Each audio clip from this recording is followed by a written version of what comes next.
something wrong with you. Okay, I had two symptoms. The blower fan and the resistor.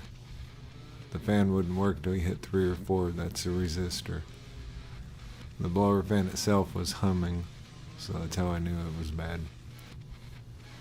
There's two panels. This little panel has a clip on it. If you have this set of tools, it makes it easier to pop it off. If not, a flathead screwdriver will work. That's the little guy you're trying to pull out. There's two screws, they're 7 millimeters. One here, and one right there. It's kind of recessed.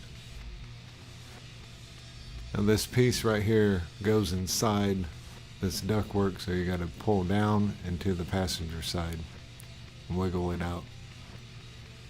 There's a little computer in there. I think it does your door chimes. It's got a clip on the right side. You got to squeeze it and pull to the right towards the passenger side. If not, you'll end up breaking it like I did. Next, there's your blower motor. You have 3 screws on it. They're 5.5 millimeter. Once you pull those out, you can get to the plug. Just lift that tab and pull it up. Then you can see the resistor pack behind it. Pull that plug off, you have 2 5.5s. They're diagonal from each other. This is the old blower motor and the new blower motor. If you look on the old one in the back, you can see the rust. These are your 2 resistor packs, new and old.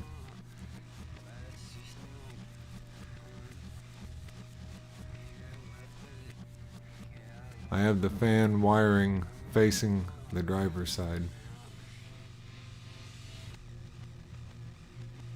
That's how it lined up for me. You just plug it in, then tuck the wires back behind.